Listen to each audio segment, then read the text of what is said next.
Este é o aspecto que presenta o novo Parque Xesús Pousa na Ponte. É un dos 10 parques infantís que veñen de ser abertos ao público despois de 3 meses intensos de obras de remodelación.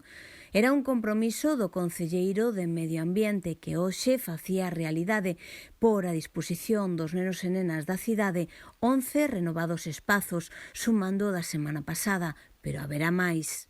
Tenemos otro concurso abierto de 1.100.000 euros que en el primer trimestre del año que viene ya va a ser realidad y que ahí van 19 parques a mayores, es decir, 19 parques más 11 parques ahora, estamos hablando de una cifra de 30 parques nuevos, renovados íntegramente en la ciudad de Ourense. Esto no va a quedar aquí.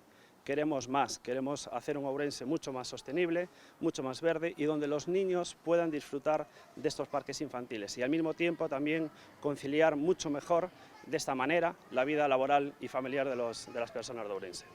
Antes de levar a cabo as obras, houbo moitos encontros coas familias e veciños de cada zona para establecer unha lista de prioridades atendendo ás necesidades reais de cada barrio. En 3 meses hacer 11 parques no es fácil y máxime que conozco perfectamente la ciudad, sé cómo estaban los parques infantiles de la ciudad y esto es un compromiso que tenemos que llevar hasta el final.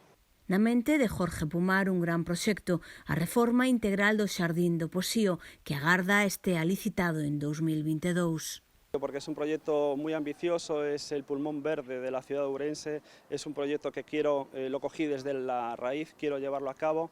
Estamos hablando de 2,7 millones de euros de inversión y pues hay buenas noticias porque estamos con los informes previos para poder sacar la licitación de esa obra, ya tenemos el ok de urbanismo del Ayuntamiento de Ourense y ahora mismo estoy esperando lo que es el informe de otro servicio del Ayuntamiento de Ourense y de Patrimonio de la Xunta de Galicia. Una vez que tenga estos dos informes, pues ya sacaremos a licitación y espero que en el año que viene, en el año 2022, pues tengamos ya licitado el Jardín del Posío y podamos ver entre todos cómo va a quedar ese nuevo Jardín del Posío.